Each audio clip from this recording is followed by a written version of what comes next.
Salut les photographes.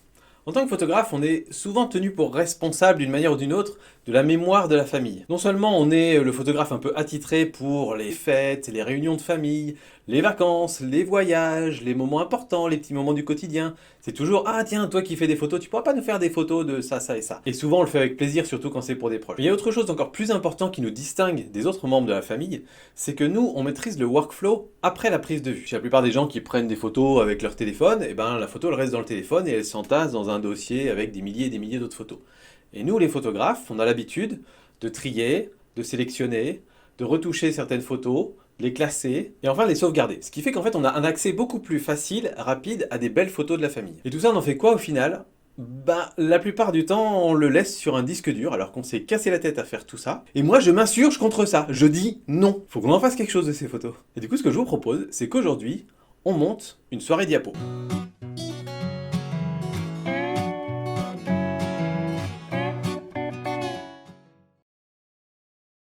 Comme vous venez de le voir, cette vidéo est en partenariat. Alors c'est un de ces partenariats un petit peu entre deux, parce que moi je mets que c'est un échantillon, mais c'est un échantillon qui vaut beaucoup, donc c'est un peu comme un sponsoring. Et vous voyez cette box là juste à côté, ben, c'est avec ça qu'on va faire notre soirée diapo. Un vidéoprojecteur. Alors je vais être 100% honnête avec vous, quand j'ai reçu une proposition de XGIMI pour tester leur vidéoprojecteur, le Halo, bah, il se trouve que pour nous ça tombait particulièrement bien parce que bah, dans la maison, on venait de finir de rénover la dernière pièce de la maison, et dans cette pièce qui fait office un peu de salle de jeu, cellier, etc., on a un espace avec un grand mur blanc, et on s'est dit peut-être un jour on pourrait l'utiliser pour faire un petit ciné à la maison. Mais c'était clairement pas dans la liste de nos priorités, mais quand il y a une opportunité qui se présente comme ça, on se dit bah allez, allons-y. Et à ce moment-là évidemment, je me suis dit bah si je vous fais un test d'un vidéoprojecteur pour vous montrer comment on peut regarder des films avec, c'est pas tellement intéressant pour des photographes, d'où l'idée de la soirée diapo. Donc oui, cette petite bête est vraiment parfaite pour regarder du ciné à la maison, pour l'utiliser au boulot par exemple, pour des réunions, ou même en extérieur. Moi personnellement, je sais que je vais l'utiliser pour les stages photo, pour la partie traitement de photos où on a besoin d'être tous ensemble devant le même écran. Alors les caractéristiques techniques sont excellentes, en tout cas pour moi largement suffisantes, je vais vous les lire ici. Donc il est Full HD, on a un bon contraste même avec une lumière tamisée, ce qui veut dire que bah, ça n'empêche pas les autres gens de vivre autour si jamais on veut regarder un truc sur son écran. Après, en plein jour, je vous déconseille plutôt d'utiliser ça, comme beaucoup de vidéoprojecteurs en fait. On peut faire des corrections colorimétriques, on a pas mal de paramétrages pour ça. Alors, je pense pas qu'on puisse aller jusqu'à dire qu'on va étalonner notre mur blanc et notre vidéoprojection pour pouvoir retoucher ces photos dessus.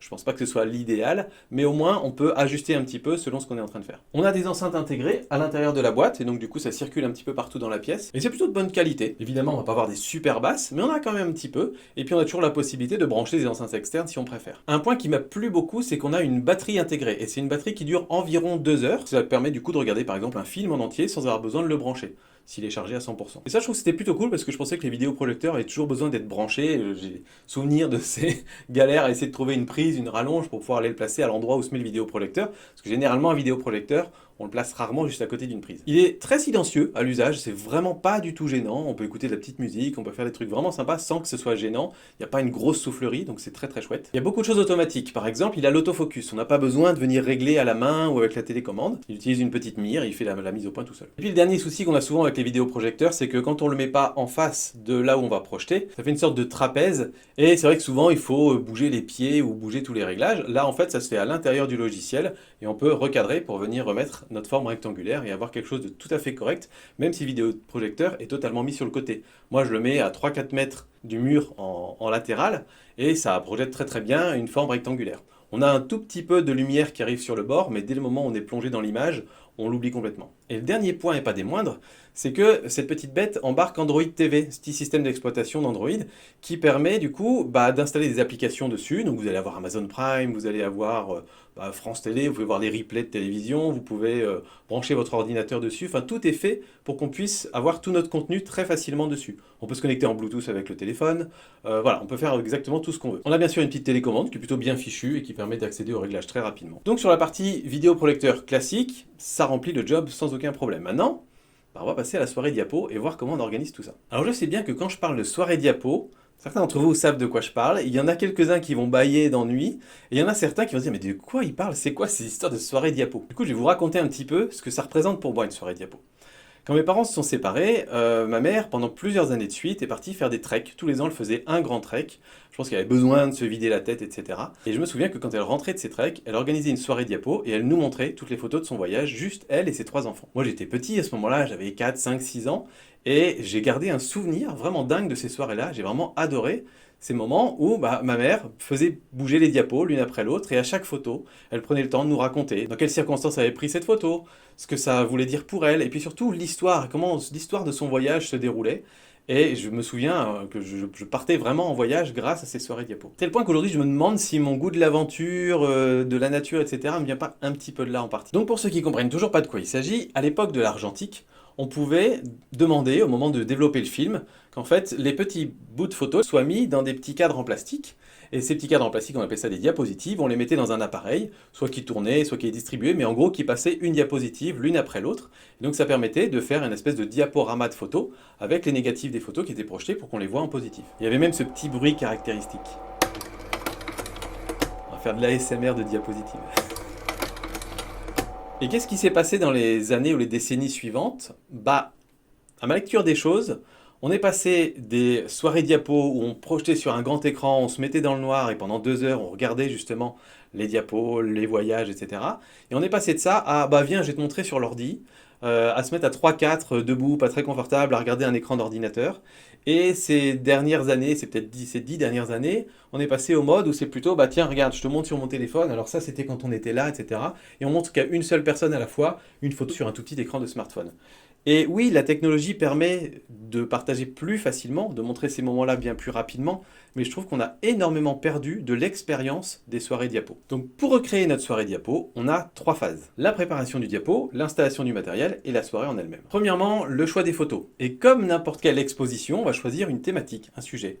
Et donc là, comme c'était la belle famille qui était là pour les fêtes, j'ai décidé qu'on allait faire une expo ou une soirée diapo sur le thème de la famille et puis des souvenirs qu'on avait en commun. Donc j'ai des photos très anciennes, de nous tous ensemble, mais il y a 15 ans peut-être. Il y a des photos de nos enfants, depuis la naissance jusqu'à maintenant, et puis de notre mariage. Je savais que ça plairait aux beaux-parents de retourner un petit peu dans le passé, je savais que ça plairait aux enfants de se revoir quand ils étaient tout petits, et de voir aussi comment était papa-maman au moment où ils se sont mariés alors qu'ils n'étaient pas là. Ensuite, maintenant qu'on a la thématique, on va fouiller dans ces dossiers, et même si je trie mes photos, en général j'en garde beaucoup, et là il a fallu sélectionner, il a fallu trier, parce que par exemple, des photos de ma fille aînée, j'en ai des milliers. Et donc, comme quand on organise une expo, là, le but est de sélectionner exactement ce qu'on veut, éventuellement d'avoir une suite entre les différentes photos pour que ce soit intéressant. Donc, je garde max à peu près 50 photos dans chaque dossier, sachant que certaines photos, on va passer 2-3 secondes dessus, mais d'autres, on va rester plus longtemps parce qu'on va se raconter des souvenirs, on va retourner un petit peu dans le passé, on va raconter des anecdotes ou juste prendre le temps de rigoler un petit peu et de reprendre un petit toast.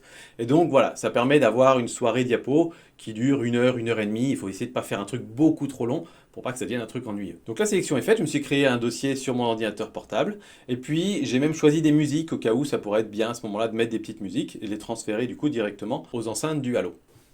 Ce que je vous ai pas montré, mais évidemment derrière, vous avez différents ports. Vous avez le port pour brancher un adaptateur secteur pour le recharger ou si jamais vous faites une soirée de plus de 2 heures. Vous avez un port écouteur, casque ou enceinte. Un port HDMI, c'est celui qui va nous intéresser aujourd'hui. Et puis un port USB pour éventuellement brancher une clé USB et mettre des choses dessus. Donc retourner dans toutes ces photos et puis faire ma petite sélection de 200 photos à peu près, ça m'a pris un bon 2 heures quand même. Parce qu'il y avait beaucoup de photos au début, il fallait faire le tri. Mais déjà ça c'est un exercice plutôt sympa parce que c'est une bonne excuse pour replonger dans des vieilles photos. Et c'est vrai que c'est très tentant d'appeler Lily pour lui dire « Oh tiens, viens revoir ces photos-là, etc. » Mais je préférais garder la surprise, justement, pas leur montrer pendant que je faisais le tri des photos. Donc, on passe à l'installation de tout ça. L'installation, c'est vraiment pas compliqué. C'est ça que j'aime bien dans ce petit XGIMI Halo. Je sais pas comment dire, XGIMI, XGIMI, Chimie, XGIMI, j'en sais rien. On a par exemple un filetage pour trépied, ce qui me permet moi de mettre une petite platine de trépied et je peux le placer sur un trépied. Et ça c'est vraiment pratique parce que le trépied on peut le mettre partout, on peut le régler comme on veut, on peut l'envoyer au plafond si on veut projeter au plafond, on peut l'envoyer vers le mur d'en face, on peut tourner, on peut régler de façon très fine en fait. Donc soit vous avez une étagère ou un meuble qui est à peu près à la bonne hauteur mais c'est un peu un coup de bol, soit un trépied, ça marche très bien et puis c'est facile à ranger. Ensuite en guise d'écran, on a pris un grand mur blanc. Vous pouvez voir par exemple qu'un drap blanc suspendu, même avec quelques plis, ça marche très bien aussi. En termes de connexion, pour assurer le coup, comme je vous disais, j'ai branché par un câble HDMI, mais vous pouvez tout à fait envoyer vos fichiers par Bluetooth, soit depuis votre smartphone, soit depuis votre ordinateur. C'est vrai que depuis le smartphone, c'est plutôt cool parce qu'on est dans notre interface comme ça, on balance et ça part comme si c'était envoyé sur une télé connectée par exemple. Au dernier moment, j'ai décidé qu'on mettrait pas de musique parce que je pense que c'était plus sympa quand même pour l'ambiance et qu'on s'entende un peu parler les uns les autres. Mais c'est un autre avantage du HDMI, c'est que je peux passer plusieurs signaux en même temps, donc j'aurais très bien pu passer la musique en même temps que les images. Je l'avais branché pour être sûr parce que je savais pas combien de temps ça allait durer exactement, si on allait passer 1 heure à regarder les photos ou 3 heures. Et dans la mesure où après on a regardé Maman j'ai raté l'avion parce que c'était le réveillon, du coup c'était bien qu'il soit chargé quoi. Et donc la soirée du réveillon commence à s'organiser un petit peu. Et encore une fois, un truc qui est intéressant dans ce concept de soirée diapo, c'est que c'est un événement. C'est un moment où on dit, bon allez, on se prépare pour la soirée diapo, ça commence dans une demi-heure, on peut appeler tout le monde et dire, dans une demi-heure ça commence, puis après dans 5 minutes ça commence, et ensuite tout le monde descend, on se met tous autour, et on est là pour regarder les photos. On n'est pas un peu en catimini entre deux chaises en train de regarder, tiens, regarde cette photo, et puis les autres qui se demandent ce qu'on est en train de faire. Non, on est tous ensemble, et ça c'est un truc vraiment sympa. Et donc pour l'occasion, on avait les plateaux avec les petits biscuits d'apéro, les petits fours, le petit vin qui va bien avec. Voilà, on s'était vraiment mis peinard quoi. La projection s'est super bien passée, je vais pas tout vous montrer parce qu'il y a beaucoup de photos perso que je montre pas d'habitude, mais voilà un petit exemple de moment où je trouve que bah ça a exactement marché, c'est exactement ça que je recherchais.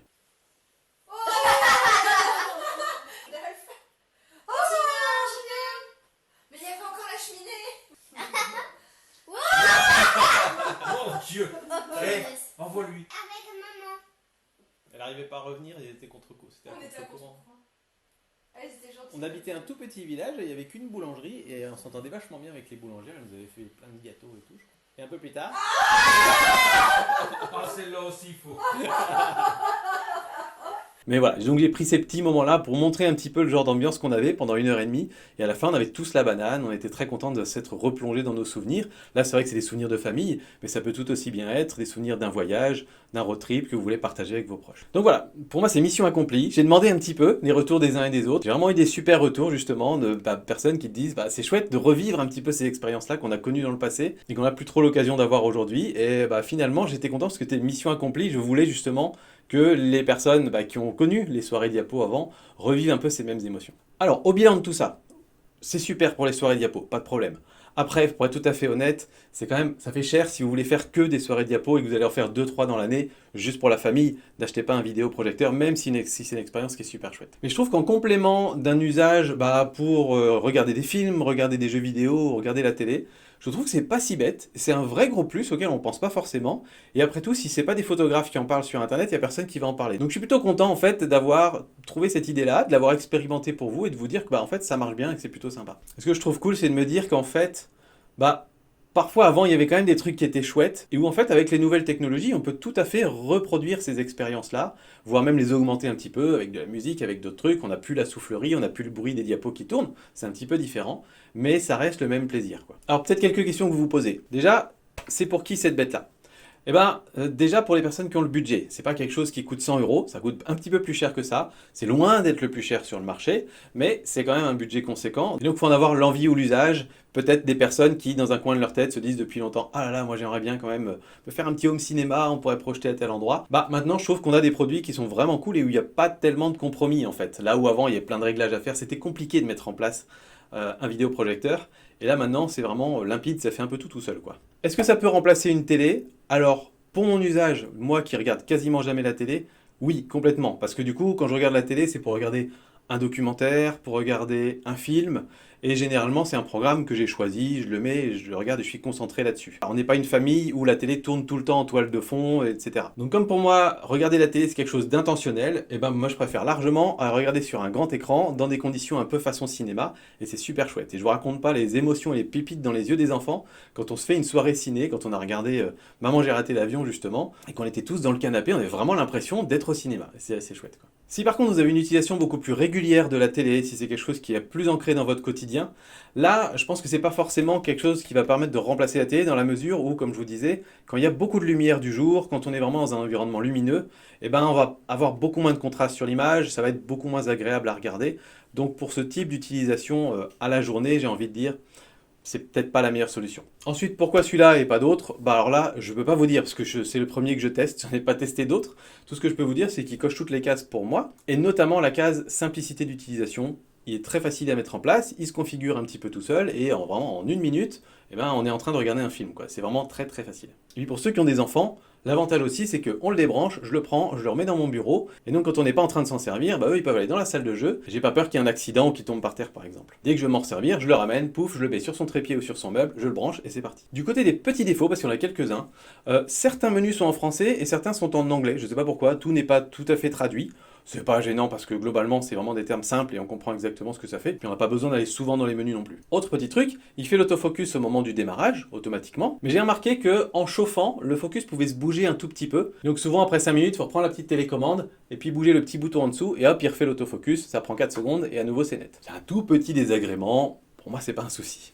Et puis pour ceux d'entre vous qui ont Netflix et qui voudraient regarder Netflix là-dessus, sachez que l'application d'origine Netflix s'installe mal dessus. Il faut faire un petit hack, un petit fichier à télécharger et aller installer dessus. Donc c'est tout à fait possible de faire fonctionner Netflix, mais c'est pas si facile que ça. Il y a voilà, une petite manipulation à faire. Donc autant que vous le sachiez avant d'investir là-dedans, justement pour regarder vos séries, quoi. Et puis évidemment, pour un usage pro ou un usage nomade, comme je vous disais, pour moi c'est parfait parce que c'est la grande spécificité de ce petit Halo, c'est que justement il est transportable, il est relativement compact, il est relativement léger pour la qualité qu'il offre en plus, et puis surtout il a une batterie, des haut-parleurs, il y a tout intégré dedans, et donc on a juste à emmener ça, on le branche, ou pas d'ailleurs, et puis on est bon. Donc si ça vous intéresse, je vous mets les liens en description, vous avez l'habitude. J'espère que cette vidéo et l'angle que j'ai pris pour vous la tourner vous aura intéressé et que ça vous aura notamment donné envie de refaire des soirées diapos, que ce soit avec votre vieille machine à diapositive, peut-être même regarder des vieilles diapos dessus, ça peut être très très cool, ou bien de le faire avec des moyens modernes comme un vidéoprojecteur comme celui-là. En tous les cas, j'espère que vous aurez convaincu que on peut réutiliser toutes nos photos de famille, souvenirs, etc. pour revivre des moments un petit peu forts. Et je trouve que c'est toujours chouette dès qu'on peut dépoussiérer des fichiers qui traînent sur nos disques durs, ça fait du bien quoi. Voilà, à très bientôt, salut les photographes.